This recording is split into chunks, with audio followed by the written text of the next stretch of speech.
What's going on, everybody, and welcome back for episode 22 of Hit the Books podcast. We're really excited to bring you the big game, Super Bowl 56 this week. What's going on, guys? Not much. Had a pretty good week last couple weeks betting on the NFL. Tough conference championship with the spreads. Had a couple props I was liking, but excited to get back to it for the Super Bowl. Mackie, how you been? Been all right. I had a good betting week last week. Off the book, obviously. Haven't been doing too well on the book, but excited to get going. Hopefully, gonna have a good Super Bowl weekend. We're gonna start off by recapping this the conference championship that happened now about a week and a half ago on Sunday, January 30th. The first game being the Cincinnati Bengals going to Kansas City. Big headline of this one was Joe Burrow versus Patrick Mahomes. Mackie, me and you having the Chiefs in that game. Jesse, I believe you had the Chiefs too. Did you? Yes, I did. Yeah, all of us actually losing on the Chiefs. That was a tough loss for all of us. Mackie, you had the first half spread -4. I had that off the card, which was a good pick, but we obviously won on that. I had the full spread on the card. You did not, so you actually ended up a winner in that game. You did have T. Higgins on the under on the receiving yards on the card, which was a tough beat. Getting that one really long pass, that was your killer there. Yeah, he absolutely killed it. Wasn't expecting that, but win some, you lose more. Yeah. Obviously, we all know the halftime score being 21-10. The Chiefs had every chance to put 3 points on the board right before half to make it 24-10.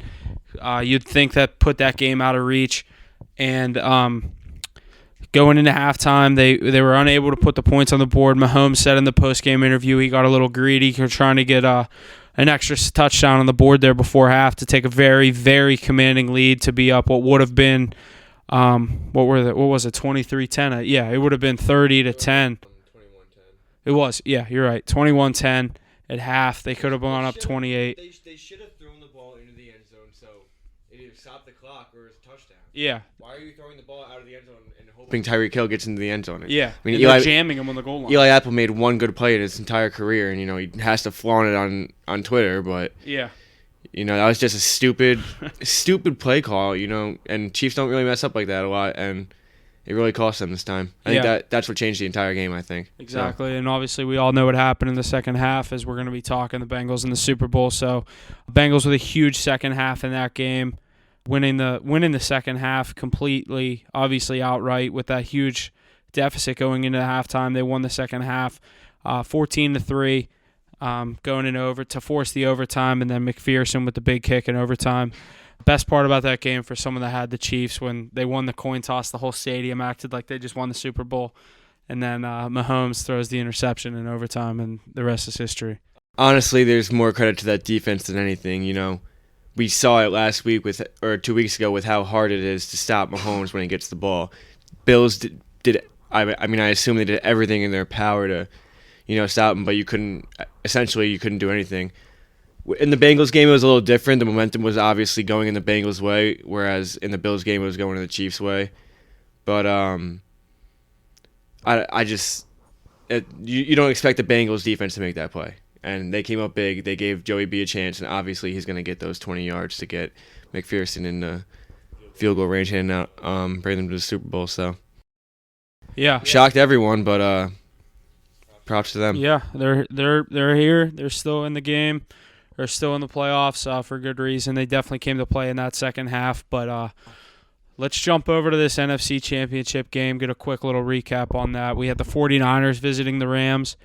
My play on that game, I had the 49ers with the 3 points, the plus 3.5 actually. That half point ended up being my savior. Jesse, you joined me on the 49ers plus 3.5. Mackie, you were all over the Rams in that game, if I'm correct, were you? Yeah, I was all over the Rams that game. I had them. You had the first half spread. First half spread, that didn't hit. And then I had -3, I think, off the card, or if I had it on the card, it pushed regardless. But I also took them like money line 3 different times in the middle of the game, so that all hit. But yeah, the only thing I missed was the play on the actual card. So yeah, it's been tough sledding for really all of us. As I mean, it's easy for me to say down like 0.17 units. I think I am sitting here right now, but obviously I'd like all three of us to be plus. It's a lot more fun when we're all winning, but some of us, taking some, not even some tough plays, but it's fair to say the Chiefs -6 or -7 was a little bit of a square play last week. Seeing, the Instagram videos and all the Twitters, a lot of the sharp money was on the Bengals with the points last week, and even to win outright. So just a tough beat there. It was tough for me to get a bet against Patrick Mahomes, and I guess for some people it was even tougher to bet against that Bengals team, who's now 5-0 in their last 5 games and 5-0 against the spread. So the 49ers, they looked like they had every chance to come back and really win that game, and Jimmy G showed his true colors there with the last couple minutes with the last drive as he threw that interception. But let's not forget Jaquiski Tartt had the game in the Super Bowl in his hands and just dropped that interception to seal the game. It's just a tough beat for the 49ers as a team. Obviously, like I said, I had them +3.5, so I ended up winning. When he threw that interception, though, they were down 3 when he threw the interception, and I thought the Rams were just going to kick a garbage time field goal and fuck my spread there.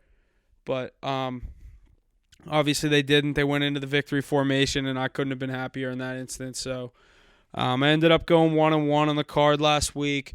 But tough game for the 49ers, as I said. Tartt dropping that huge interception, what could have been an interception.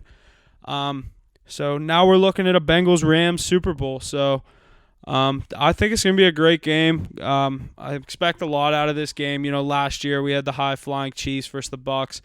2 very high-powered offenses last year with the new-look Tampa Bay Buccaneers with Tom Brady going down there. So this year we're going to get some fresh faces with, obviously, the Bengals, who haven't been there in 30 years, and the Rams have been there recently, only putting up 3 points in their last Super Bowl visit against Tom Brady's Patriots. So I'm expecting a lot out of this Super Bowl. I think it's going to be a really good game.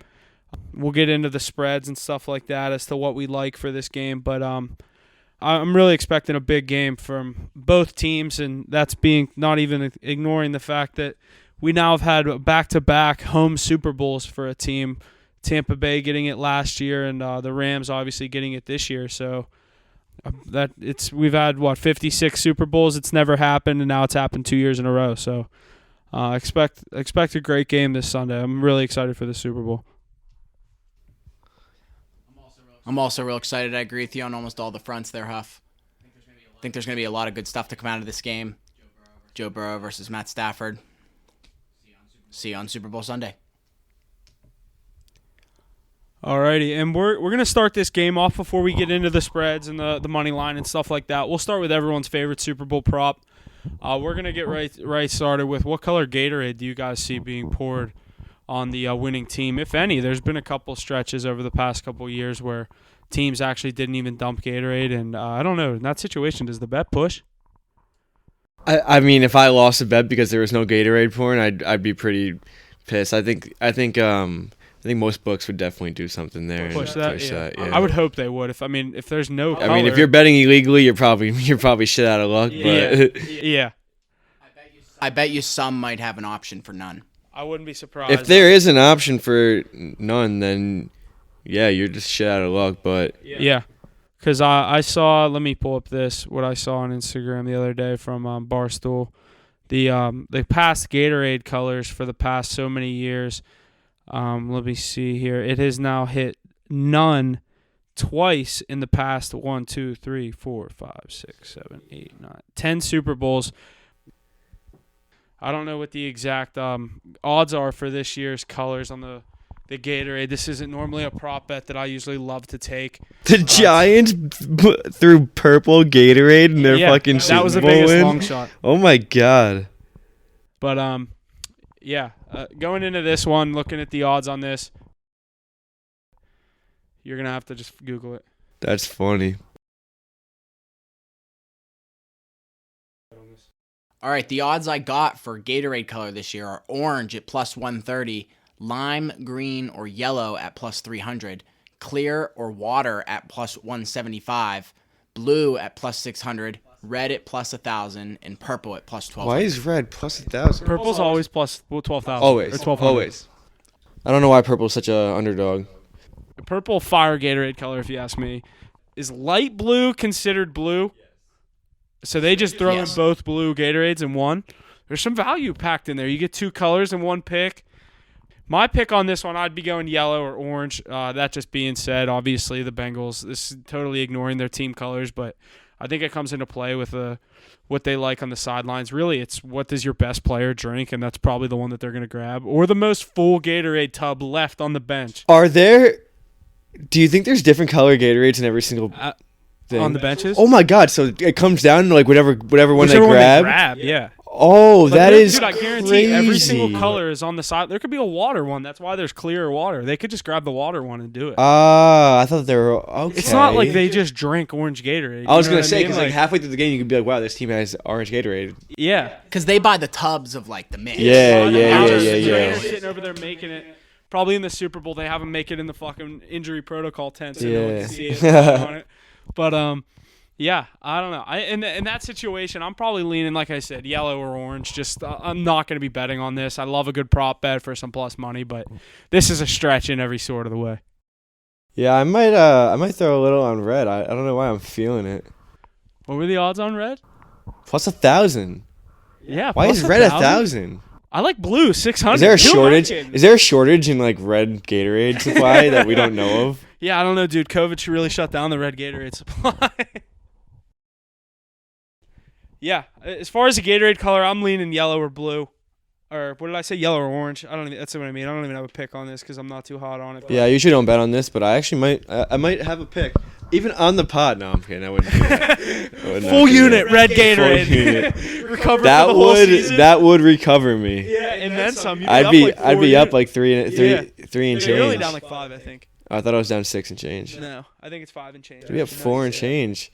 That's a whole game changer. But at that, do you feel like if you were to do that on our card to recover from your whole season, would you rather take a big plus money Gatorade bet, or would you rather just hammer a first touchdown with a full unit? I don't know. I figured I would do Gatorade just because I don't. Just put it all on the line. Just I'm because honestly like thinking you I want might- to, because you want to be logical about like a first touchdown, but like at the end of the day, there is no being logical about it. It's just a draw of the cards. If you're Gatorade, you're just straight gambling. And at that point, I'd rather straight gamble than try to use my knowledge that I don't really have. Yeah, we sit here and talk football every week, and obviously we've seen on the card how we do with our picks. I'm pretty much even, and the rest of the guys down. But I kind of agree with you there. If you're gonna just go for it, you might as well just think like, I truly have no clue. Like I kind of like the position I'm in. I don't really like anyone. I would just look at it Sunday morning. If I want to bet it, I'm just going to throw probably $20-$50 on something just because, you know what I mean? To get that feeling, just Yeah. The Last red, last the odds second on bet. red, there's value in the red. there's so much value, but I feel like it's a trap. You They gotta know look something back we at- don't. You got to look back at maybe what color got dumped on Orgeron at LSU when Burrow won. If you know what I mean, like have some sort of idea into this. Maybe You can definitely do some insane research. maybe that's the color Joe Burrow likes, and they grab that one. But I definitely think, say Dude, either the team- players definitely they definitely plan something. Like there's no way they don't talk about this. yeah. It's such a highly talked about thing. During practice, they're probably yeah, let's grab the purple one and just fuck everyone up. And it's my logic on this is like you said, do you think there's just one Gatorade color on the sideline? No. I think there's obviously There's definitely team more does. of other of ones. Yeah, there's than more others. red than purple, or there's more blue than yellow. But obviously there's more water than anything on the sidelines, but they could easily just go over, dump a pack of powder in it, right? But say the Rams or Bengals in this situation. Say they're up 12 and with 15 seconds left. They have the ball, but the Bengals or Rams are using all their timeouts to stop the clock just because it's the Super Bowl. They have time on the sidelines to dump some powder in that water. But what color will it be? The trainer literally could just grab a random one, being like, "This is going on the ground anyway." They could plan it. That's what I'm saying. They tell a trainer right before, if we're about to win, just they have a jug ready. They probably don't even use a jug the entire game. They just have a jug that they're ready to throw on the coach. I just love. Now I'm starting to think, yeah, fuck it, take the long odds. What's the favorite? Plus 120, 130. Plus 130 is orange. Clear or water is plus 175. I don't see any value in this. Water plus one. What are these odds this year? What's going on? Yeah, it's Maybe usually all clear's like 500 the or more. They know something. It's always 500 or more, I feel like. I've Okay, never show been me on that this. list again. There was not one color that was No. plus 100. No. It was all plus even 300. even the years okay, blue, the year the Patriots won was plus 150. But and after that, the year the Broncos won, it was orange plus 200. So team color does come into play. Wait, that does. There's a couple wow. times the team color hasn't come into It play. actually the Bucs, does. The Bucks were blue, and the plus Seahawks were 650. blue, or the Seahawks were what color? Orange. the Giants were purple. Yeah, so there's 3 at least out of the last 10 that the team color had nothing to do with it. 2 were water. So you got to think 5 out of 10 times, 50% chance it's one of the team's colors that win. That's why orange is so high right now. Because orange is the Bengals. What about and then Yellow blue, is the yeah. second favorite behind water, correct? I don't know, man. Maybe no one likes blue Gatorade. Yeah, I mean I like blue Gatorade. I love blue Gatorade. I guess my opinion doesn't really come into play here, but I don't know. I'm a purple Gatorade guy. I don't know if we're going to be seeing it tossed on Zach Taylor or Sean McVay, but dude, I'm right there with you on the red Gatorade. Fuck it. Let's go red. that's what I'm saying, Let's just dude. squad ride red Gatorade. Gotta happen. That plus 1,000 is due to hit. Yeah, it is. Hasn't happened since the Giants with the purple. 1,200. When's the last time red has been poured? It hasn't. No way.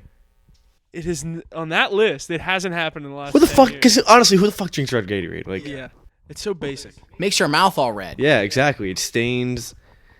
Yeah, I might fade this red. Oh my god, it has not Fade been. Backtrack. Fade red. There will not be a squad ride on red. Do not pick red. Purple, lock it in plus 1,400. Yeah, I'm right there. Purple. Value. There's much value in blue. I feel like Joe Burrow looks like a blue Gatorade guy, and obviously if the Rams win, it's going to be blue. I mean, it's basically like the flip of a. Actually, it's not even like a flip of a coin. It's just kind of like flipping 5 different coins in a row the same fucking time. But I know it is a coin flip. The coin flip at the beginning of the Super Bowl, as we're going to talk about next. Do you guys think it's going to be heads or tails, both at minus 104 on FanDuel? I'm team tails. Tails never fails. Heads last year. We've seen a lot of the trends on the coin toss. Jesse, I know you got a couple trends on the coin toss, but you know it's a weighted coin. yeah. It's a heavy coin. They got the Super Bowl trophy on the one side, and they have SoFi on the other. That's not a normal quarter. I don't care what anyone says. It's not. There's definitely some weight trajectories. Oh there yeah, that it's a are, big ass coin too. It's like this Yeah, big. bro. It's probably like pretty big. it It's probably got looks some- like a football too. Flip's not even. There's just so much that goes into it. I got the NFC has won the coin toss 19 out of the last 23 times. Heads all time. Heads has hit 26 times. Tails 29 times. Heads longest streak is 5. Tails longest streak is 4, and that has happened 3 times. And in the last 10 Super Bowls, Tails has had the edge with 6 victories. So 6 out of the last 10 have hit Tails. Yeah, I'm on tails. I'm a Tails boy. You know, I rode heads last year. I won $200 before the game even started. Not even a polish on my entire game. I won like $1,200 on that game. It was all over the Bucks last year. Yeah, I don't know. I mean, I picked heads last year. It's kind of hard to go against what won you money, but I mean, it's a coin flip, so I feel like you just got to go back and forth, right? Yeah, especially when you're on the right side of it. Again, no logic. We're just being dumb degenerates, and Yeah, none of these picks are gonna be on the card, but just for the sake of conversation, I'll have some money on the coin flip. I will against Tails. definitely have serious money. Probably $250 on the coin flip. I'm gonna be going with tails. But I Would you guys be don't upset know. if I put blue and Tails on my card? No, No. I would actually I think appreciate it. I think there's value there. I would appreciate it. Because think about it, if you win the coin flip, it covers if you full unit the Gatorade toss or the Gatorade color. Yeah, or you miss both of them and you're down 1.5 units just Yeah, like quick. that. Not even quick, but because the Gatorade's Yeah, at the end and the well. coin flips at the beginning. But yeah, losing the coin toss is such a tough thing. Or if you lose a coin toss going into the Super Bowl, it's just a tough thing. Like, Yeah, you just don't even watch the game. You already lost. Like Yeah, you're gonna lose. It's a tough situation. Well, I've bet the opposite. Yeah, honestly. But yeah, I'll be going tails on the coin toss, and like I said, I like the value of blue on the Gatorade if you're looking for a pick there, but I would only bet that if you're really really into that kind of stuff, and I like to bet, and I probably won't have any money on the Gatorade.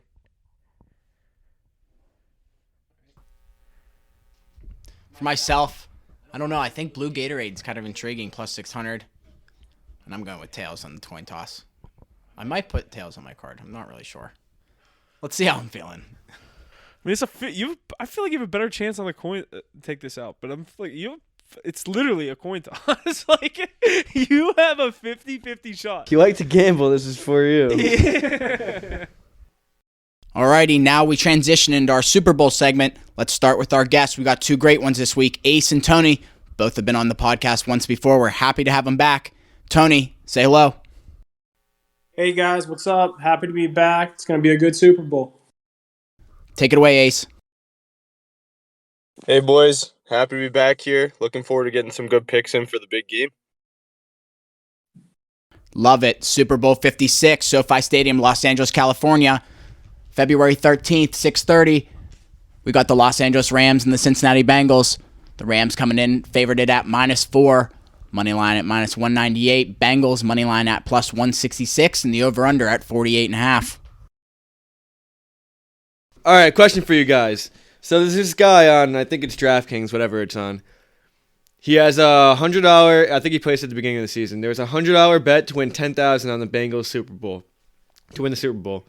Cash out right now is at $7,500. What would you guys do? I'll start us off here. In that situation, having the guts to put $100 on a long shot bet like that, obviously you're not expecting too much of it to win. Basically, like everyone knows, it's a 1 in 1,000 odds on that hitting. So in that situation, me leaning towards the Bengals, I'm probably going to cash it out and take some of that money and put more down on the Super Bowl than I initially would. But that's just my 2 cents on that. I definitely understand trusting your gut and letting it ride. How about you, Tony? What would you do in that situation? I'd definitely take the money out. I'm taking my profit in that situation. Ace, how about you? Oof, I think I'm going to be the only one that disagrees here. You got Joe Burr, Joe Shiesty. You've been riding with him all season long. He goes into the kingdom and does the unthinkable. Beats Patrick Mahomes in his own house.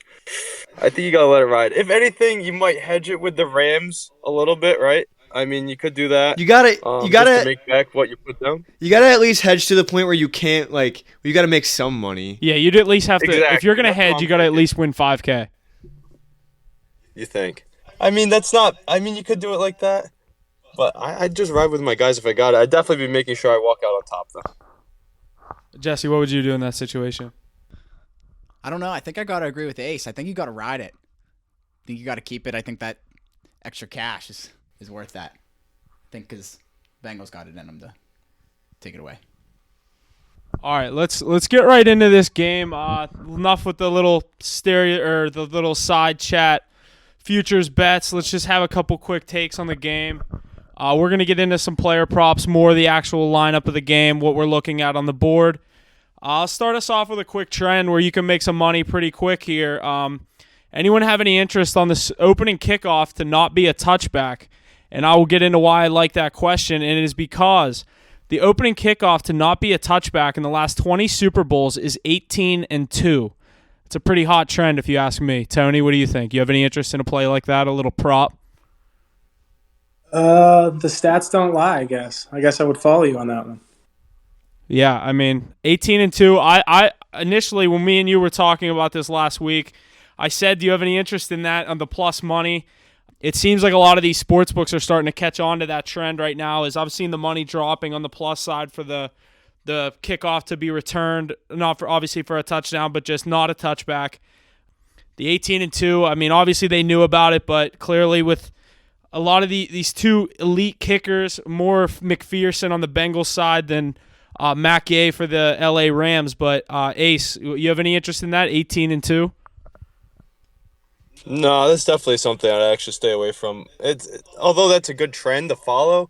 These two kickers have big legs. McPherson, we've seen him do it all year long, like you just mentioned. I know Matt Gay missed a 40-something yard field goal a few weeks ago, but he's got a pretty strong boot as well.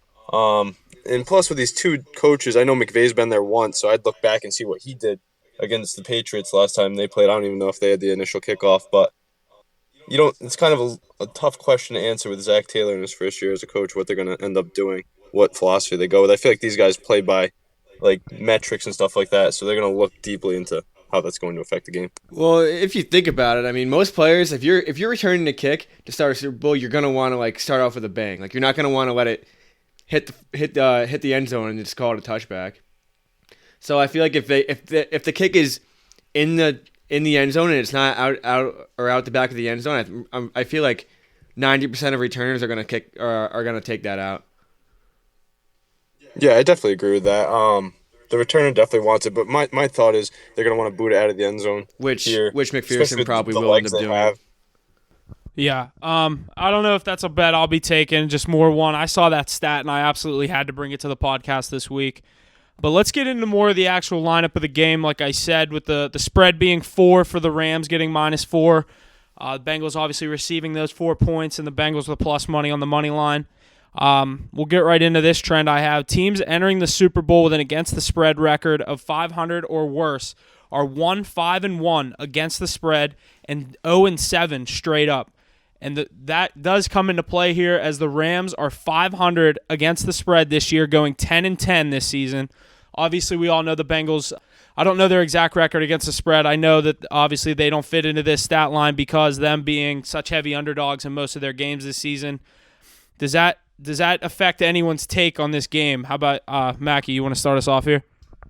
Yeah, I mean, you could follow a trend like this, but this is just year in year out. Just like I don't know. I don't really feel like a trend like this is something that you could follow into like something that you would take in a game, something like that. Because I bet you most of the time the team isn't favored as well. The Rams are favored here. Most of the time, a team that's 10-10 against the spread is going to be an underdog in a Super Bowl game. So, Tony, you have any? Does that affect your decision? I believe you're leaning more Rams since the last time I talked to you. Yeah, no, that doesn't really impact my decision at all. I mean, I'm a big Joe Burrow fan, but I think his luck's coming to an end here, so I'm all Rams. Ace, I don't know. I really don't know what side you're leaning. Obviously, you're saying to leave the futures bet ride. You're all over all the Joe Burrow nicknames. I'm gonna take a guess here and say you're leaning more to the Bengals to come out on top here.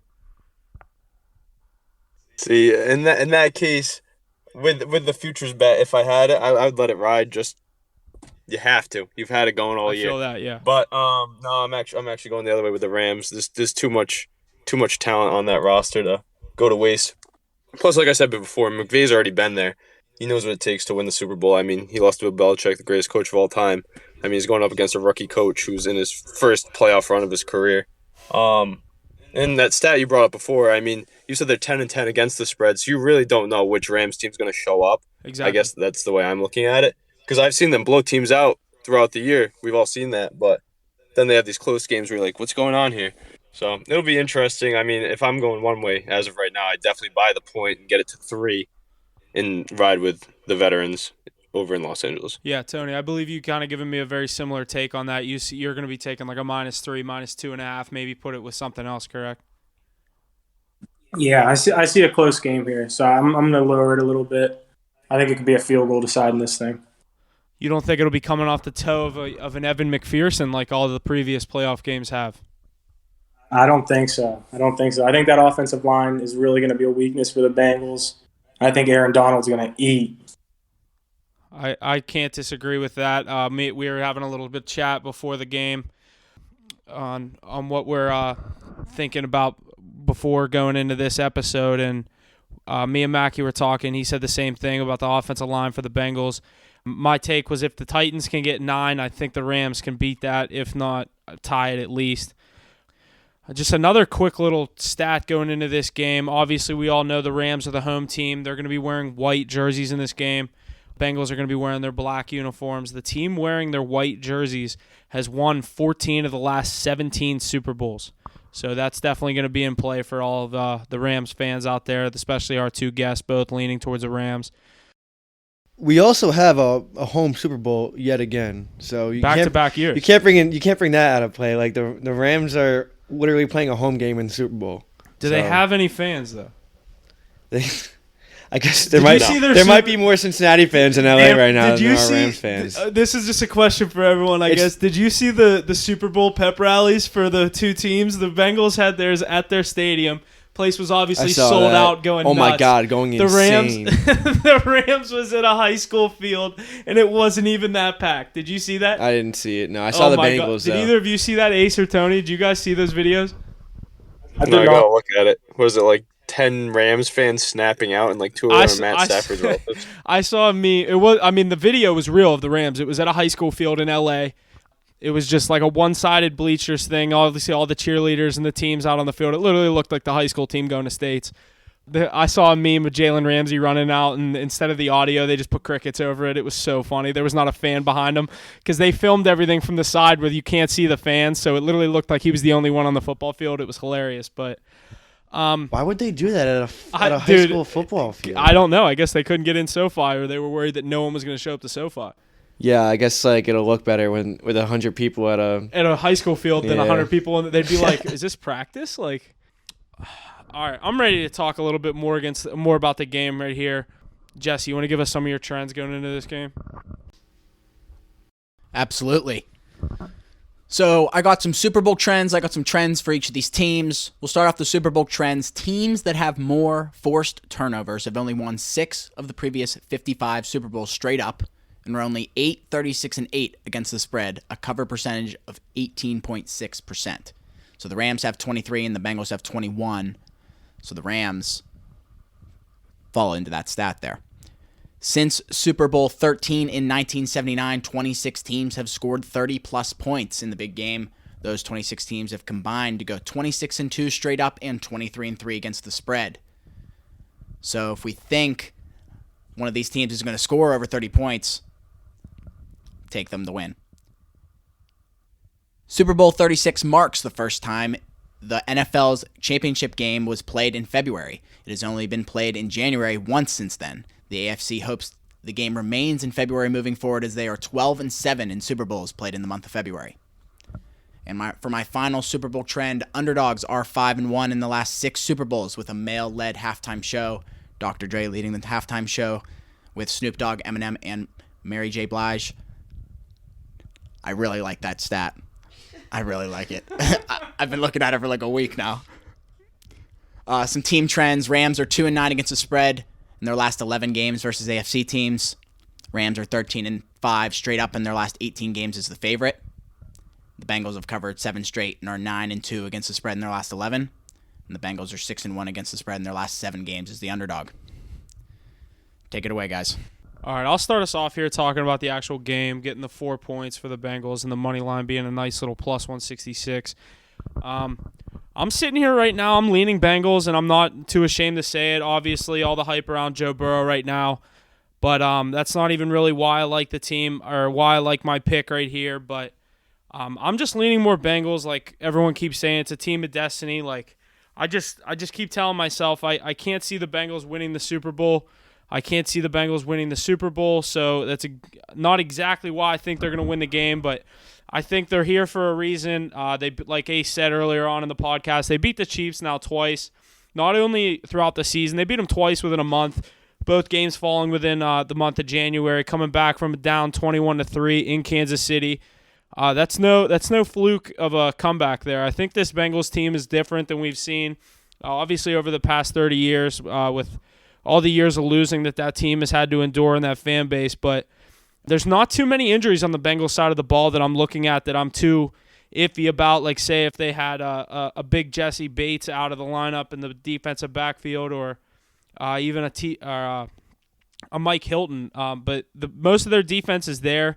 They're going to be in LA ready to play. The only one that's questionable, the big name that's questionable for the Bengals, is going to be C.J. Uzomah. Obviously, we all saw him go down against the Kansas City Chiefs. He did not practice today, but Bengals coach Zach Taylor said he's still optimistic about the tight end being ready for the Super Bowl. He did come out and say that he's not missing this game. I don't really know how much say he has in the final word of him playing, but if it's up to him, he's playing with a torn ACL, whatever the hell is wrong with him. Yeah, he could just be doing a lot of blocking, or vice versa. If He'll be playing. He'll be playing in this game. Yeah, I see a situation where he plays in this game. On the Rams side of the ball, obviously we know Robert Woods is out for the season. Darrell Henderson is out.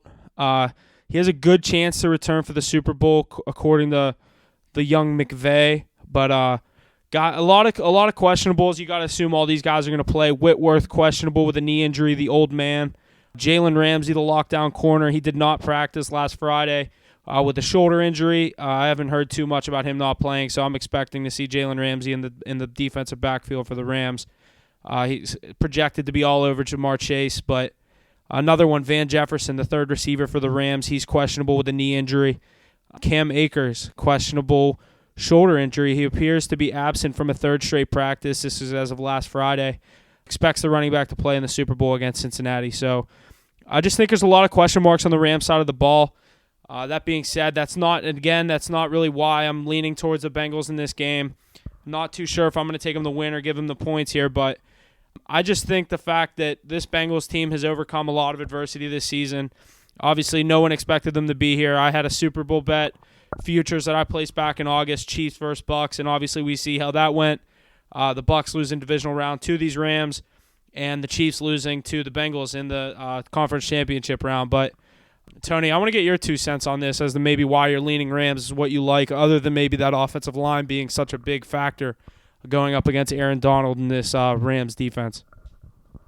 I just think the Rams are a loaded team this year. I mean, they brought in all these big names. I mean, we know Aaron Donald. They got Von Miller. I just think it's a nasty defense, and I think they got weapons all over the place. They got a bunch of running backs. They got 2 star receivers. We saw what Cooper Kupp did this year. So, I mean, I just think they're going to be hard to stop. I think Rams easily. I think worst case scenario, Rams by 3. Yeah, if I was to make a prediction on this game, I just think the Rams are more all around team. They got the defensive firepower on that line. That pass rush is just out of control for that Bengals weak offensive line, as we saw against the Raiders, giving up 9 sacks. I don't know. You could say all these things about the Rams, and then you could just say that the Bengals have Joe Burrow, who's playing out of his mind with all the momentum he has going in right now with Jamar Chase. They can't be stopped right now, and you could say their Cinderella story comes to an end here, but I said that about the Chiefs game too, and then they came out and surprised me with the Chiefs too. I don't know. I don't see any value in betting in the Bengals here. I would go Rams -4. Yeah, Ace, I'm going to jump right in real quick before we hand this off to you for your take. But, yeah, Mackie, last week, or 2 weeks ago, me and you both had the Chiefs with the points. I remember FaceTiming you at halftime. We were making fun of Beal for betting the Bengals money line. He had the Bengals money line and the points, obviously 2 winners. But I was looking really good with this -6.5. I lowered it from 7 to 6.5. I had 100. I think it was 100 to win whatever it was. I think I got a -125. So it was like just over $80 or just under $80. I literally could have cashed out at halftime. Even up 11, they were going to let me cash out and only take $11 off my winnings. Believe me, I wish I would have done that. But Ace, so let's get your 2 cents on this game, and we'll hand it off back to Jesse after you. Yeah, obviously there's a lot of things you have to look at going into this game. I mean, it is the Super Bowl, but 2 very, very different teams. First off, it perplexes me how the Bengals even got to the Super Bowl. Like, they were blessed to get into the playoffs by a depleted Ravens roster, underperforming Browns, and like the Big Ben Steelers, right? So then they get in there, and then you don't expect them to beat these teams that they do, especially with such a bad O-line, a young defense, a young skill positions, a young coach, and they do that. So it kind of makes you wonder, like, is Joe Burrow that guy? Is he, like, special? He's going to do it all himself? And I don't think so. I mean, he'll do it eventually, but I don't think this is the year. Like Mackie said before, the Rams playing at home, that's so crucial. Like, you're in your stadium. You don't have to worry about traveling and none of that. Like, it's a very familiar atmosphere and something that's unfamiliar to a lot of these players. And then when you go down the roster, that Rams roster, besides quarterback, which is crazy to say considering some people think Matt Stafford was an MVP candidate or one of the top quarterbacks in the league, but that's the only position that I really think, maybe that and kicker, that the Bengals outweigh the Rams is at quarterback. So, I mean, I'm going to go with the Rams here. Like I said, there's too much going their way. McVay's a mastermind, and he's been there before. You got guys like Odell Beckham Jr. in the lineup now, him and Van Jefferson behind Cooper Kupp, the best receiver in the league. I don't know how they cover all 3. You got Higbee. They have that trio of running backs who was at Akers and Michelle. I think they have Henderson Jr. too. I don't know if he's still active. But the only thing that I'd be worried about with the Rams is, you saw it last week, their secondary depth kind of depleted. They have Eric Weddle, who just came out of retirement, playing so many snaps. Like, that's definitely something that the Bengals can look to take advantage of, especially with all those weapons on the outside. You have Boyd, Higgins, Chase. I would say Uzoma, but we saw that, like Mac said, he said he's going to play, but he's going to dress. But is he really going to play? Probably not. So he's not going to be a factor. Yeah, it's going to be all up to Joe Shiesty to do it all himself, and I don't think so. I think in his first Super Bowl, I don't know if he can. I think the Rams can put up a lot of points, and it's going to be tough for him to answer all day. Love it, Ace. For myself, I think there's a lot up for question here. Are the Bengals defense going to be able to hold Cooper Kupp and guys like him to touchdowns or no touchdowns, rather just field goals? Is Joe Burrow going to be able to play well against the Rams defense? It's a tough one. I think the Bengals are just a well-balanced team, and I think there's a lot going their way, but I think it's in a good manner, and I think the +4 is going to be the smart move to go, because I think there's going to be a stupid last-second field goal, overtime field goal, something like that, something that just messes everything up. So, Bengals money line if you're feeling real confident, +4. I think +4 is the way I'm riding. A little bit of the over-under on this side of the board right now. The over-under sitting at 48.5. I don't have too many trends about the over-under in the past couple of Super Bowls. That's not usually my favorite bet. It's more just for sake of the conversation. But I see this being a lower scoring game. I think that 48.5 is going to end up being a sweat. I can see like a 24-21 final score going either way. So I'm definitely leaning towards the under 48.5. I think it's a slow start for one of the two teams, if not both. I can see a lot of punting to start the game, maybe like a 10-3 score at halftime, something like that. But as far as the over-under goes, I don't know if it's probably not going to be on my card, but I'm definitely leaning under. How about you, Mackie? Yeah, I think with what I'm predicting, with the Rams controlling most of this game, I think that this game definitely goes under, because that's how the Rams defense is going to have to prosper. But I don't know if this game gets out of hand at the end. If Joey B puts up a few touchdowns real quick, it could very well go over. So I definitely do like the under. I probably won't touch it, but yeah, it's kind of a toss up. Ace, what are you thinking here? I'm definitely riding with the over here. That's something I looked at with the props. I mean, the anytime touchdown scorers, it wouldn't hurt to have a decent amount of those in. I think that both teams put up above 20 points for sure. I think that the Rams are definitely going to put up over 30 points. With the addition of Odell Beckham Jr., it's so tough for teams to stop them now, because they're focused on Cooper Kupp, and they're focused on getting pressure on Matt Stafford, who sometimes crumbles under it. That's the one thing I'd watch out for. But they convert on third downs. You see Odell making those sideline catches, third down like snags. There's just too many weapons. And going back the other way, like I said before, I know that the pass rush is going to get through for LA, but Cincinnati has those playmakers where it's going to be they might have to fight their way back into the game, but there's going to be a lot of points flying around. I definitely can agree with the going over. For someone like I said now a couple times myself, leaning Bengals here. I just think in my situation it's tough to take the Bengals and the under. But my only take on why I'm really leaning towards the Bengals here is obviously we know the Rams have been there. A lot of their defense is elite, and they've even been there with the former Super Bowl MVP Von Miller on the outside linebacker position. There's just one thing for me that's not really selling me on this Rams team, and that's I can just see the Stafford of early on this season or throughout November where he struggled a lot to get the ball downfield. And obviously we know the elite receiver Cooper Kupp, and even like Ace said now, Odell Beckham Jr. I don't know. I just see maybe an early turnover, maybe two from Stafford. They get to him, and it's not a throwing motion. It ends up being ruled a fumble. Maybe a questionable call. We always have one of those in the Super Bowl that can really turn the tide of the game. But, yeah, I just think in this situation it's tough to take the Bengals and the under because I think if the Bengals are going to win this game, they're going to have to be keeping up the pace and show that they can put up points on this elite Rams defense. With that being said, I definitely am leaning more towards the Bengals than that under pick, but I definitely, as I've said now a couple times, not an over-unders guy. I haven't been one all season. I don't think I've had one on my card all season, but That 48.5, everyone keeps saying if you like the under, you should wait on it until right before kickoff. It's only going up. So if you're Ace, I don't know how much you bet on the over-unders of games. I don't believe you're too into that, but I could be wrong on that. But everyone's saying if you like an over, you should snap it in as early as possible, as this game did open at 46. Yeah, you're right. I usually don't throw in that too much, but I do agree. That seems so low to me. I'm surprised. Up until I got one thing to say. Up until these playoffs, I was all there for the Matt Stafford slander, and everyone said he was overrated, and I never really thought he was that good. I think he also had an overrated regular season, but he has tremendously excelled in these playoff games, and he's honestly proved that he's been waiting for this moment for 13 years in Detroit?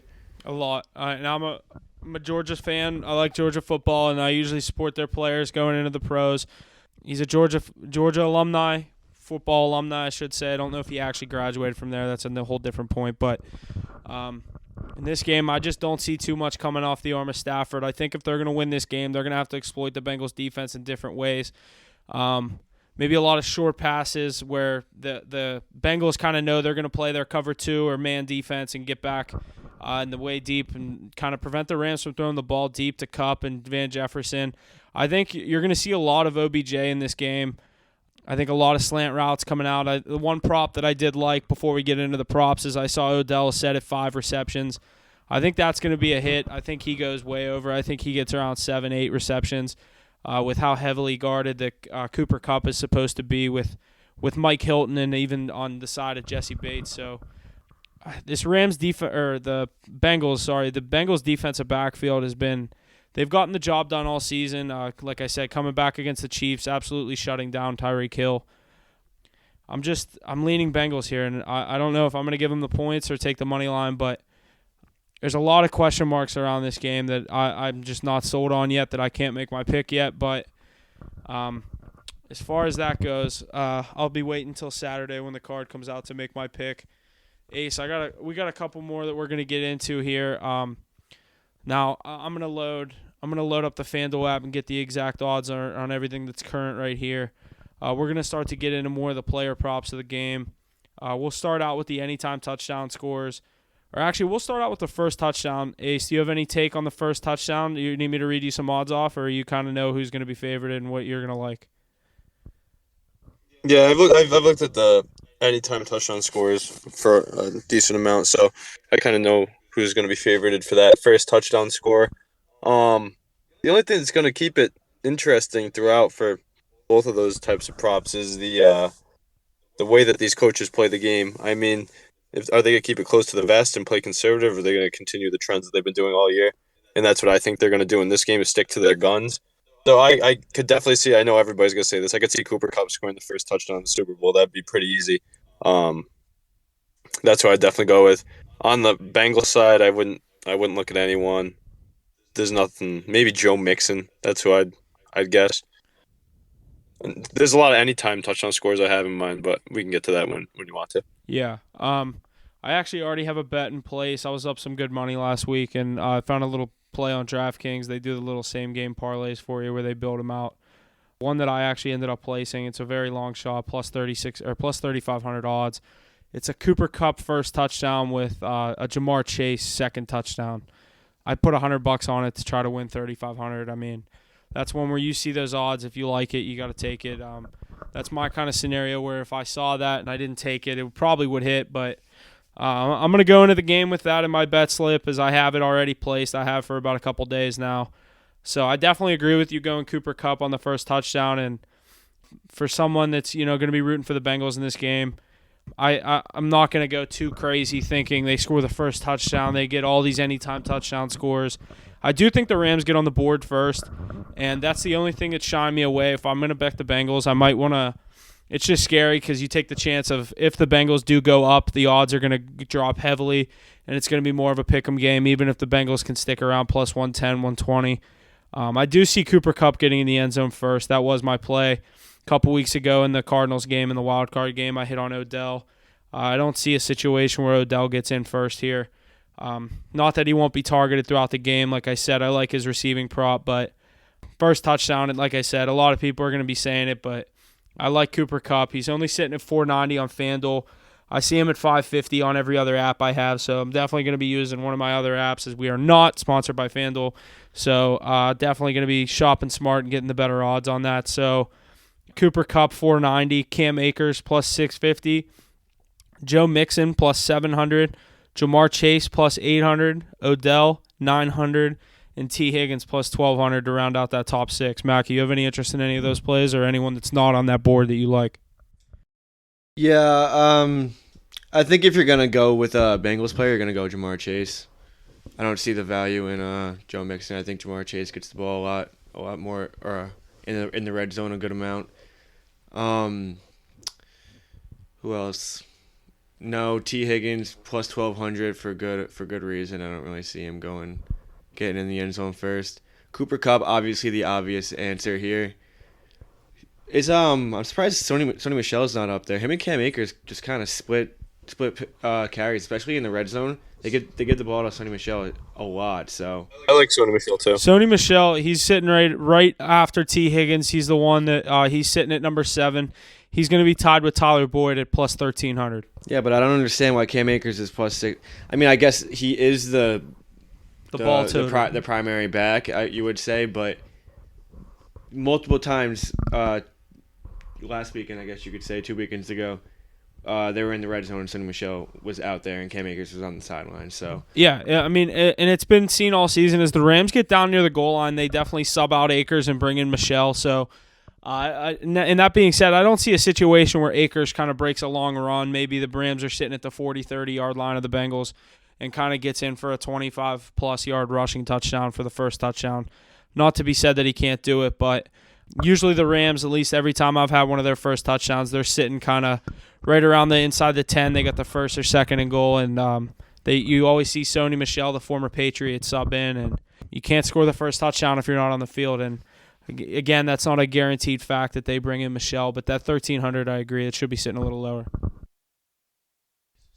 I'm thinking, I mean, it's a tough one because, like Mackie said, Cooper Kupp is the easy answer. I think Jamar Chase is going to put it in. I think he'd be a smart move for an anytime touchdown. I believe he's like plus 165 or something along those lines. Plus 110. I think he's a smart move for an anytime touchdown. I know we're talking about the first touchdown, but Cooper Kupp or Jamar Chase, depending on which team. Do you think it's going to be a score on the first drive? No, I think the first drive's punt, 100%. I don't even care who gets the ball. I don't think this comes out to I don't think this is a fast start to a high scoring Super Bowl. I think this is more of a defensive game, if anything. At least for the first quarter, let them get a feel for it. You got 2 quarterbacks that have never played in the Super Bowl before. You got a lot of nerves going through their body. So not 2 new teams, but 1 new team, 1 new quarterback. I could just see a slow start to this game. Yeah, I'm kind of leaning the same way. I think it's going to be a slow start. Maybe hit a first half under. Not sure what it's sitting at right now, but I definitely am liking the fact that the first drive to be a punt. Like I said, don't really know who gets the ball first. I hate to say that I'm liking my chances on that plus 3,500 bet. Obviously, the odds are very long.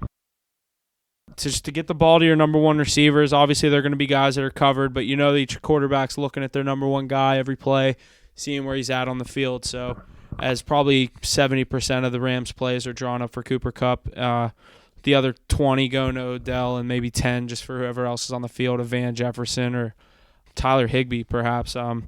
Not too sure if he's a full slate to go in this game. I heard he's had some injury issues over the past couple weeks. We'll get into these anytime touchdowns, or actually, quick little side note, Higbee is questionable. McVay, when asked Monday whether Higbee's knee will be ready to practice in the coming days, McVay replied, "I don't think so." So I think if Higbee's going to play in this game, it's going to be more of a last-second decision to get him on the field. But let's start to look at some of these anytime touchdown scores. We'll get into that right now with the favorite obviously being the Triple Crown winner, Cooper Kupp, sitting at minus 165. When this game opened up, Cooper Kupp started out as a minus 200 anytime touchdown score. So with all the odds going up, Jamar Chase opened at minus 105. He's now plus 110. and Akers was a minus 120, I believe. So all these odds are actually going up. That tells me one thing, that the bookmakers think this is going to be a lower scoring game, where the aspect of the touchdowns are going to be kind of harder to come by for these teams, either going either way. So, but I think that if you're looking for a little parlay boost, I think Cooper Kupp definitely gets in the end zone. Obviously, I think he's going to get in first, but definitely see some value in the 165. If you're going to put it with something else, I don't know if I'm laying 165 to win one. Huff, what about your defensive touchdowns? The Rams coming in at plus 600 and the Bengals coming in at plus 700. Regardless of if it happens, there's no value in a defensive touchdown in a game. I just can't. You gotta bank on so much to happen. Oh, yeah. But surprisingly, I think there's more value, not even just because of the odds in the Cincinnati defense. I think the likeliness of Stafford to throw an interception here, he has the heavier odds to throw the interception in the game. Last time I checked, he was sitting at minus 164 to throw a touchdown, or throw an interception, sorry. But minus 172 for Stafford to throw an interception, and minus 132 for Burrow to throw an interception. But that's not to be said that a receiver can't fumble the ball, a tip ball. So anything can happen. But yeah, I'm kind of with Mackie on that. That's not a pick I'd be taking. It's almost more if I have the balls to think a defense is going to score a touchdown, it's almost like I'd rather just take it first for the good pay. Don't you agree? Exactly. You're gonna come out of the game and start it right away. Like that. If you're gonna, I don't think so. No shot. Because the thing is, you got to look at it this way too. If you're saying that the only score you think is going to be defensive is going to be a cheap one early, then why wouldn't you just cover yourself by getting a cheap one late on a last ditch effort? I agree with what you're saying there. So all right, well then you'll bet it either first touchdown or last touchdown. You don't bet any time. No, I take it anytime. No, 'cause there's a lot of pick six on the other way, so you're gonna take LA Rams plus 600 anytime defense plus 600 anytime over Stafford plus 800. What's Joe Burrow? I actually really like Joe Burrow's odds to get in the end zone here. I like Burrow better than Stafford. Anytime. I like Burrow to get in. Better than Stafford in the Rams defense, but I like the Rams defense to get in more than Matt Stafford. No, come on, dude. What about a 1 yard QB sneak? Like they just need to get in the end zone. And the Rams do run a lot. How many of of those has sneaks Matt as they Stafford get had this year? What you said? I feel like I couldn't, unless there's a good number that you found. I don't think I've seen him do that very much. Usually they get the push and get it in with the running back. But like, what if they do? Yeah, I mean, what if? You're on the inch yard line. The obviously like the smart thing to do is just run a QB sneak to get 3 inches. I don't know. I just feel like the Rams games I've watched this year, they've ran it in. They have a good push with that O line. They usually run it right in. Yeah. Yeah, I mean, you're not wrong. Me and Mac here just reaching for some big pay. You can't hate. My argument is that there's always somebody with better odds that you can get over a defense. Like you just can't bank on a defense. The good thing is, isn't it defense special teams though too? Yeah. Yeah. Okay, you're gonna bank on a kick return or a punt return. That happens less. No. I'm just adding more of the reason why I'd take it over Stafford. Okay, yeah, you're not wrong. The last. I like your argument. Yeah, I definitely agree with what both of you were saying. But I don't know. I don't see too much value in the Rams sitting at 600 on the anytime. Like I said, if I see I feel like McVay's the type of guy that like will force feed Cam Akers a touchdown before he gives Matt Stafford that 1 yard freebie. Yeah, you're not. Yeah, McVay's definitely that type of guy. Just go old school, fucking run the ball up the middle. Yeah, just to get his ACL torn guy that free touchdown. But yeah, I mean, with the anytime, there's a lot of value all over the board here. Like I said, a lot of these odds going in the upward direction is, like I said, I think that means the bookmakers are seeing an under here, but can't prove that. But yeah, I think Burrow is sitting at plus 650. I think there's a very likely chance, not very, but a good chance that he kind of scrambles out and you see Mr. Joe Burr sneak in the end zone on a little rush play. Maybe like a second, third and goal. The whole play breaks down and you see Burrow have to make a play with his feet. Joe Burrow on the bootleg, I could see him getting in with that. Yeah, that's exactly what I'm thinking. Like an 8 yard rush, something like that. Yeah, 5 to 8, something like that. Yeah. So if you had to pick one player from each team on the value side of any time touchdown score, can be Cooper Kupp minus 165. Like I said, if you see value, you see value. Who do you like for both teams? I like Van Jefferson Jr. Van Jefferson for the Rams. Yeah, Van Jefferson for the Rams for sure. For any time or first? Anytime. Wow. Plus 300. That's good odds for a receiver. Yeah. He targets a lot. I mean, they have three. They're going to be looking at Cooper Kupp. They're going to be looking at Odell Beckham Jr. and Van Jefferson. How many times have you seen him this year with like a 60-yard bomb walking down the field? Right. Yeah. Now, is aside for the Bengals on an anytime touchdown score, who do you see value for wearing the Tiger stripes on Sunday? I mean, some interesting value would be. I didn't think about this until like yesterday actually with Uzuma saying he's going to play. To me, that means he's just going to dress. Honestly, that's what I think. I don't think he plays. So who's their backup tight end? Because Joe Barr likes to use his tight ends in the red zone. Is it Drew Sample? Yeah. Yeah, I mean, that He has guy the same probably odds. has a very high odds. He has the same odds as Ozuma, so take that for what it's worth on taking Ozuma anytime. Yeah, so I wouldn't take Ozuma any props. You know what would be interesting? You look at him for the under on everything. Yeah. Let me see what his receiving prop set at as we'll get into that stuff further on, but just for the sake of this conversation. He actually doesn't have Because I like Drew. I mean, that's just that's a very long shot bet is Drew Sample.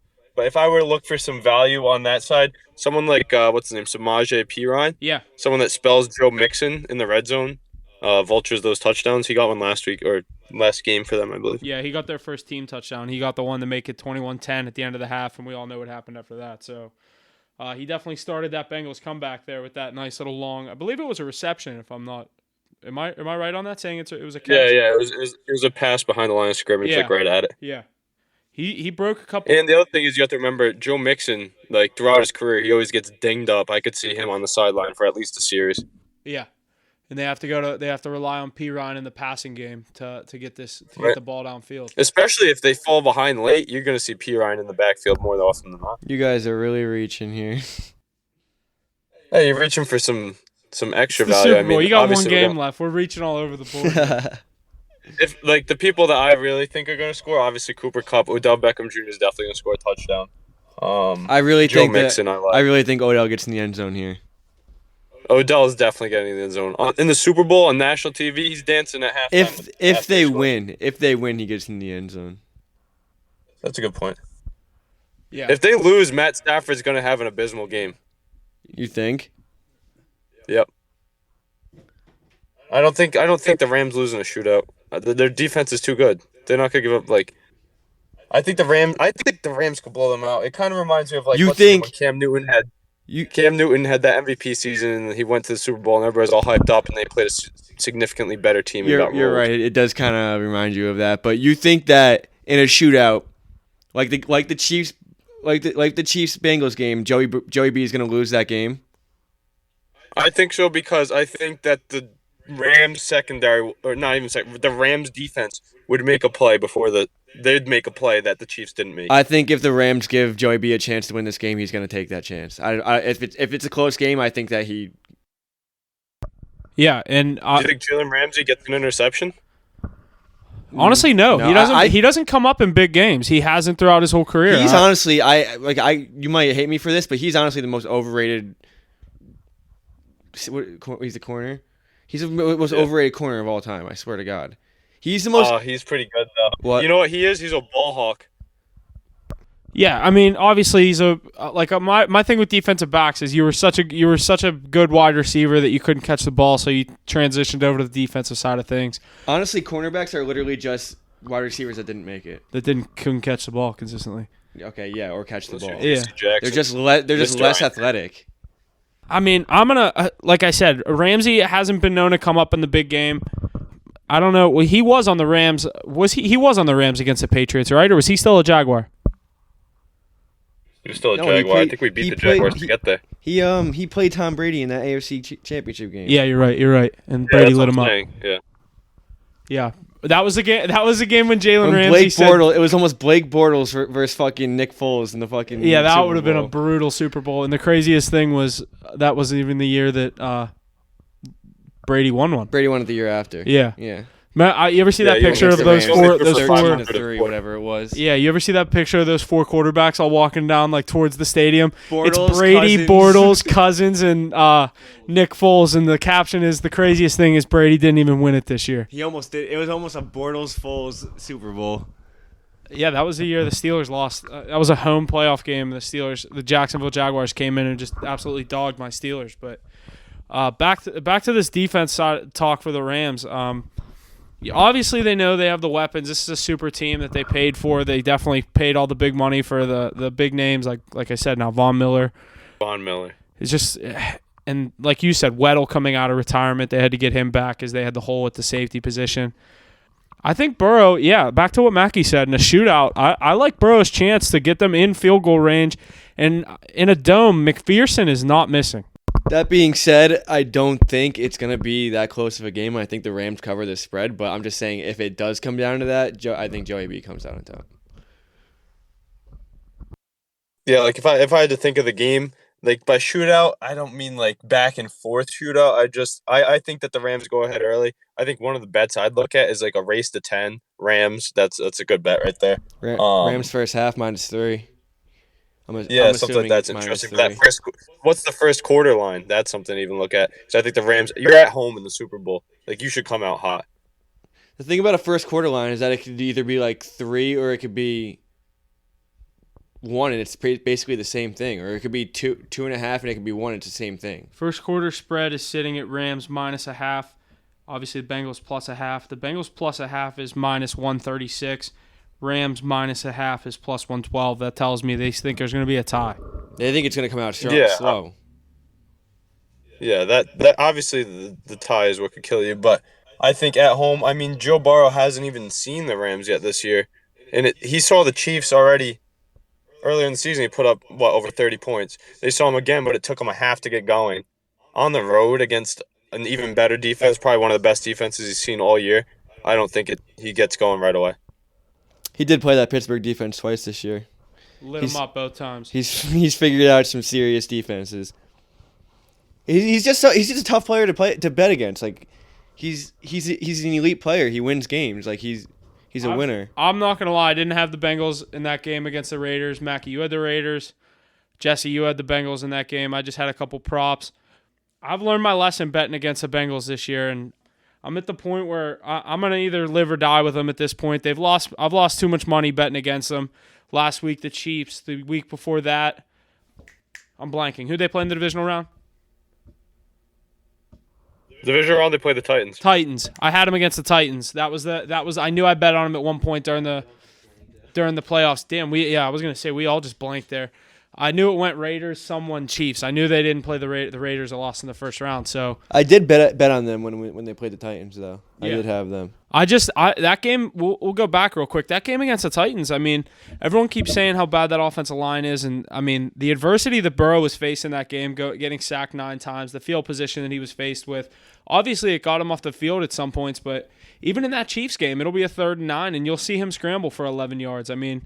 Obviously, everyone knows how pass-heavy this Bengals offense is, and the defense is going to be dropping back, playing a lot of man defense, cover 2. I think in that situation, that tells Burrow, I'm a young guy, I might not be the fastest guy in the world, but I can still get around, and if I take a hit, I can get back up. But obviously, you got to think he's thinking, last year tearing his ACL, it doesn't seem that he's having too much remorse from that injury. He looks pretty good running the ball around right now. So in that situation, if I see the Bengals have a long 3rd down, I mean, within give or take like 3rd and 10 or shorter, I mean, like it should be, unless he takes another sack like he did in all those Titans games or all those Titans drives. I mean, I'm not knocking out Burrow to get a good amount of rushing yards in this game. Like I said, I like him to get rush one in the end zone.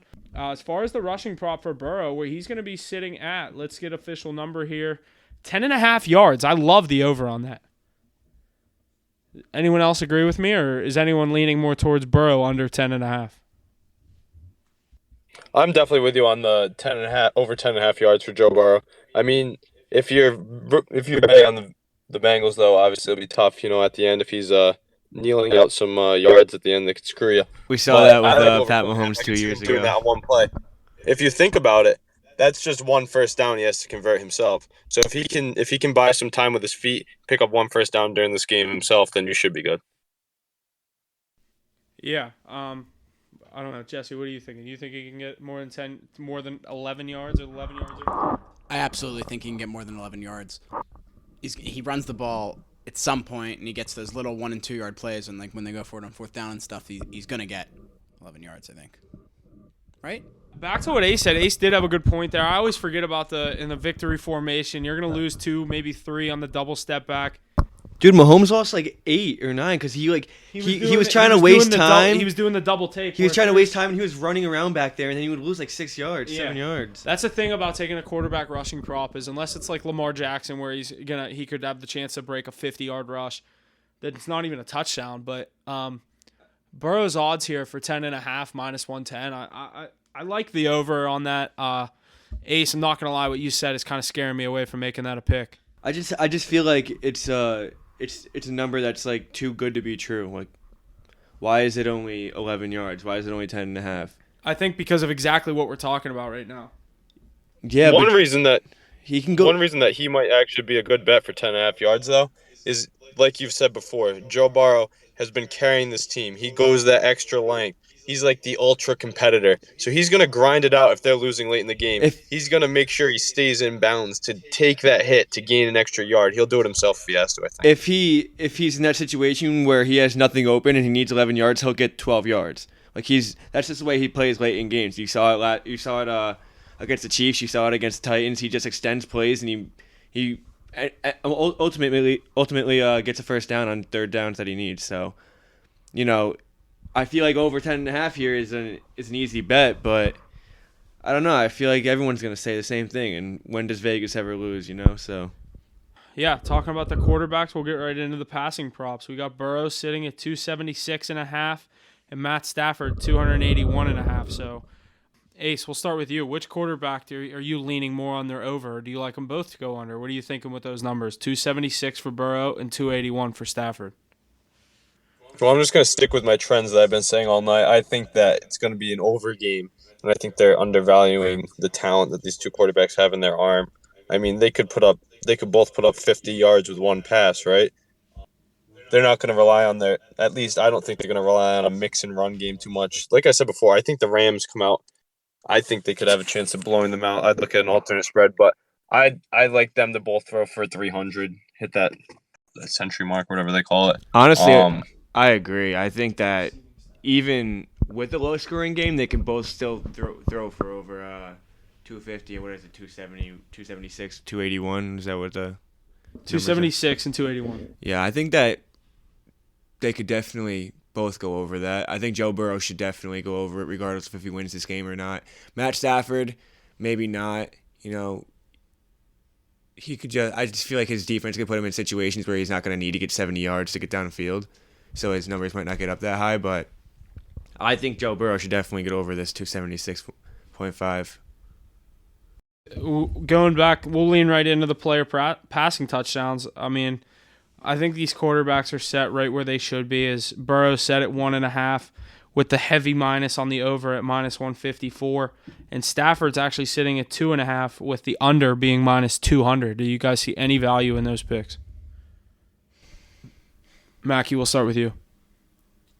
No, not really, because it's a Super Bowl. Like, we've seen how many times we've seen teams do something crazy to get into the end zone. Like, it's not very easy to get into the end zone. So, you could do you could see a Jamar Chase passing touchdown at some point. Like, when you're inside the red zone, there's no telling what's gonna happen. I don't know. I think that it could be like a rushing touchdown, or there's just so many things that could happen that could avoid them from throwing a touchdown. Jesse, what are you thinking on those? I don't think I'm going to touch it, and I don't see any value. Minus 154 for over and a half for Joe Burrow. Under 2.5 for Matt Stafford at minus 200. I really don't think there's any value there.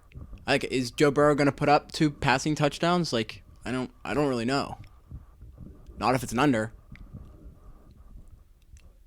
Yeah, I think the only value here is maybe if you see Stafford kind of balling out in this game, like I said, which I don't, I do see some value in his over 2.5 to get one to Kupp, one to Odell, and like a sneaky one to his tight end or something. You know what I mean? Akers out of the backfield, Michelle out of the backfield. He's known to use his running backs in the passing game.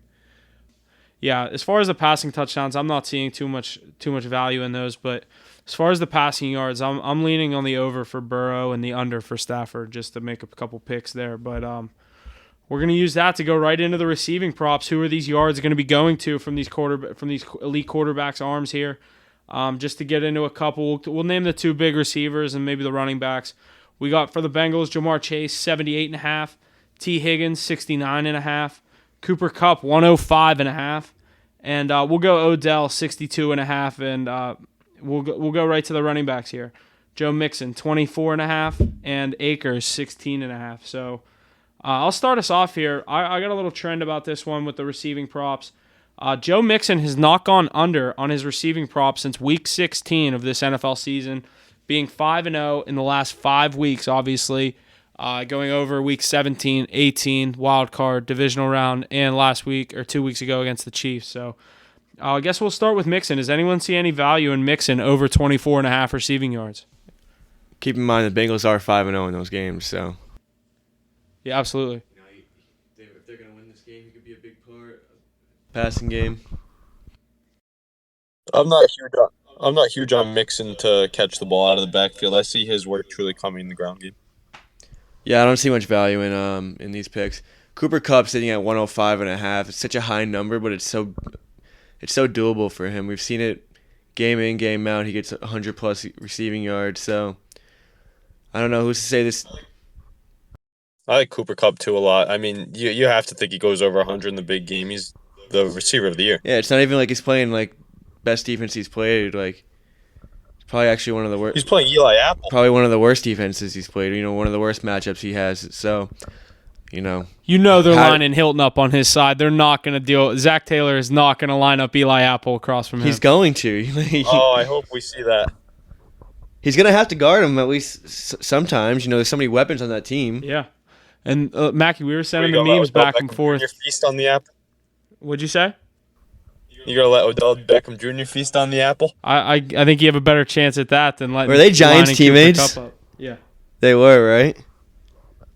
Is he in the boat pick? That boat pick is so cursed. Is he in the boat pick? That was so funny because I'm from New York, obviously, so like all my friends growing up were Giants fans, and they were like so cocky about that shit. And right after that boat pick, that franchise hit the fucking hell. They hit hell. That was such a funny take. I bet you Eli Apple wasn't cool enough to be on the boat. Yeah, he wasn't invited to the boat. He wasn't invited to the boat. No shot.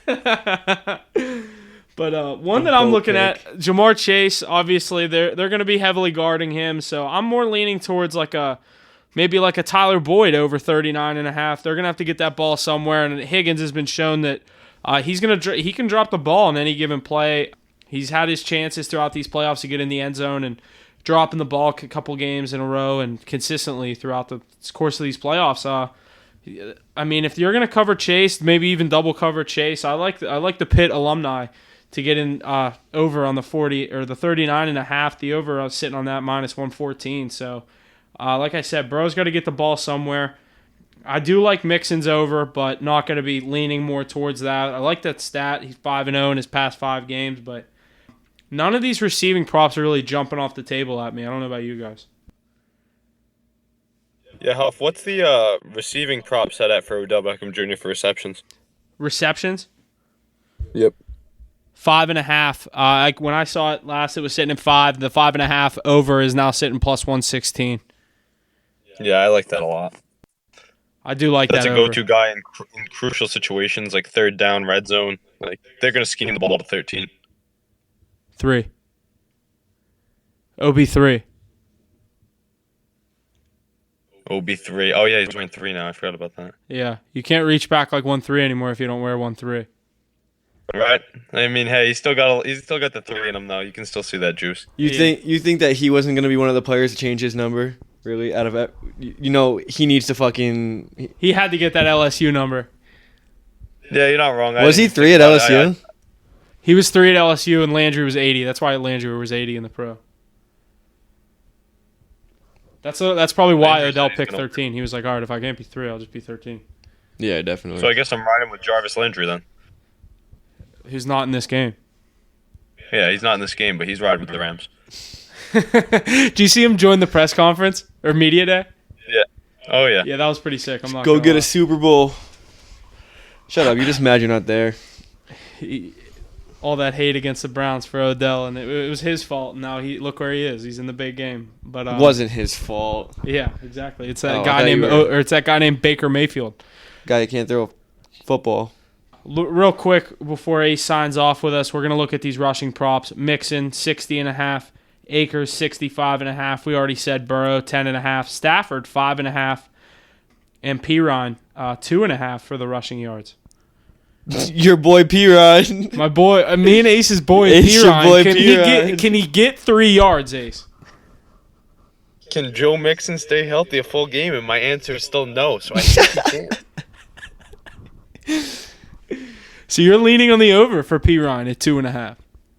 I wouldn't be betting on it, but if you had to ask me if I think he gets 3 yards, I think I could get 3 yards. I can't agree more. You know, you need the opportunity, so Right? he could definitely Mixon goes get. down. Someone's got to tote the rock. He could. But I do really, if I had to pick one of those rushing props, I like Joe Burrow the best probably. We've seen him. You all remember that highlight last year when he went through spinning through defenders for like one of his first career touchdowns. What was a 20-yard run? Yeah, who was he playing? The Jaguars. Yeah, whoever though. But that just shows you this guy's willing to do whatever it takes. I think he'll put his life on the line to get extra yardage when he needs to. Especially being from Ohio, you heard the interview. Him, what does this mean to you being from Ohio? He's the most cocky guy that's also like calm at the same time. Like he's not like Jalen Ramsey or any of these big name guys where he's going to tell you I'm the greatest thing that ever happened to this team. I'm the best. I'm the best. He just gives like subtle cocky answers that tell you it's almost more confidence instead of cockiness. Like he definitely doesn't lack confidence in any sort of the way of the word, but I mean he's basically just saying check the stats. Like, exactly. Look, check his resume. Like Yeah. it's good enough to speak for itself. Joe Burrow believes the ball does not lie, which it doesn't. Exactly. Joe Burrow believes in himself. As far as these rushing props, I'm probably leaning Burrow over, and I don't know. It's a tough situation for really either of these teams. They go down like we've heard and we all know as they go down, the passing prop or the passing yards start to come more into play to get that clock stopped. Yeah, I think my favorite out of those lists is Burrow. I think he ends this game with around 23, 24 rushing yards. I really do. And that's before all the kneels if he does end up getting a chance to win this game in the victory formation. Then I like my chances to maybe sitting around 16, 15 yards and still hit that over. Alrighty. Our guests are going to sign us off here. Tony, you're going to start us off here, sign us off, and then we'll lead it over to Ace. All right, guys. Thanks for having me. I'll be back on soon, and I will leave you with this. My favorite player prop is Joe Mixon under 62.5 rushing yards. I think the Bengals get down early and have to resort to passing. All right, thanks, guys. All right, Ace. Thanks for coming. You got anything you want to say to the fans before you get out of here? We'll get your picks and stuff off you guys going into this weekend. If you want to make a card, I'm gonna have you guys on the card, obviously. If you want to sign off here before you head out, let us know what you have to say to the people. Yeah, first off, I just want to thank you guys for having me, and thanks to everyone for listening. But yeah, let's look forward to a good Super Bowl here. One interesting pick for anybody else out there. I think Doritos will have the best Super Bowl commercial, so you can lock that one in now. But I'll get you the rest of mine over the next few days so we can get it out for the big game. Yeah. Love it, Ace. Ace and Tony, real quick, we're going to have the card getting released Saturday at noon. So just over a day before the big game. So maybe even Saturday around 3. I'll announce an official time on the Instagram story. But if you can have your picks in by Saturday, that'd be great. Sounds good. All righty. Have a good one, brother. Thanks for joining us. See you, buddy. Thanks for coming on. Later, boys. Thank you very much, Ace. See you soon. See you, boys. Great segment about the Super Bowl with our guests, Ace and Tony. Really happy to have them on.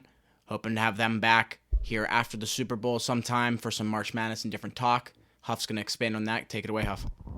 Yeah, obviously, as we know, the Super Bowl being this Sunday, that's the last football game of the year. After the NFL season, obviously, this has been Majority of the podcast has been all about the NFL with some hints at some hockey talk and basketball talk throughout the season so far. Being predominantly football, I just want to make an announcement as the season comes to an end. This podcast is not going to be coming to an end, and going into later end of February and March, we're definitely going to be talking some NHL, some NBA, and obviously everyone knows what goes on in March. March Madness, some college basketball action. We'll be looking at some of those plays and kind of recapping what's going on in the world of each of those specific leagues. I'm excited to, kind of show you guys that it's not just all about football for us. We're just true sports fans. I can sit down and watch any of the 4 major sports and have a great time. Watching some NHL right now. So it's really not all about football. You got to do what you got to do whenever the football season comes to an end. But obviously when the NFL comes back, we'll be doing the same kind of way that we've been doing things all season with the NFL, predominantly NFL, even sprinkling some college football in there. As stuff happens in the offseason in the NFL, we're definitely going to be recapping that with the free agency and trades and things like that. Obviously, the NFL draft, we'll be talking about that. But, that's really it. Just wanted to let everyone know as football comes to an end, this podcast will not. We are going to take another week after the Super Bowl to have another little bye week for us, but after that, in 2 weeks from this episode releasing, we'll have another one coming back out. We're going to be starting to, like I said, get into the NHL, NBA, and some college basketball recap. As we get into those plays, as the nights we record, it's tough to give out a pick on the night we record because obviously we have to edit the podcast and things like that. So that's going to be where you want to start to follow us on the social medias if you're not already. At Hit the Books on basically all social media platforms. The 2 I recommend more than any for the actual pick format is Instagram and TikTok for the TikToks and the Instagram Reels for the picks that we're giving out. But as we get into college basketball and the plays are a little more smaller school and things like that, or even towards March Madness where there's a lot more plays, definitely going to want to follow us on Twitter. Same thing, at hitthebooks.pod. Be tweeting out the picks and as we get later on in the college basketball NBA season. So, yeah, I'm excited to see where this podcast goes after football, but it's definitely tough to see football leave. It's America's game. I don't care what anyone says about baseball. It's America's game. So, it's always a tough NFL offseason with no football, but got a lot of things to look forward to, being the Cup final, the NBA finals, and like I said, March Madness. So, yeah, that's really all I got to say. Thanks for listening all season. 22 episodes in the books. No pun intended, but yeah, we're coming at our 22nd episode here. So first season on the pod, I feel like we definitely grew as a podcast coming from episode 1 all the way up to 22. If you listen back to episode 1 and listen to this episode or the past couple episodes, the change and the growth throughout us talking over the mic and things like that has definitely grown. And I think there's only one way and one direction for this podcast to go, and that's up. So definitely excited to see where we go from here.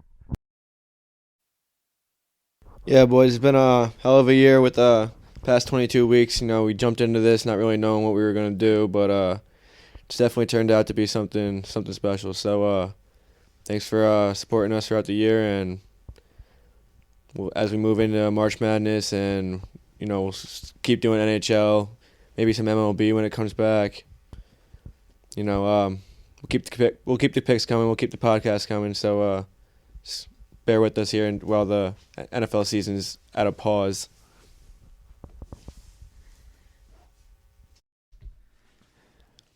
You guys said it really good. Couldn't have said it better myself. Let's have a good Super Bowl here and keep the content coming. Thanks for joining us. And that's going to do it for us here on this episode of Hit the Books Podcast. Be sure to check us out on our various social media platforms. Instagram at hitthebooks.pod, Twitter at hitthebooks_pod, website at hitthebookspod.com for all the latest on Hit the Books. And be sure to always study hard. Gambling problem, call 1-800-GAMBLER.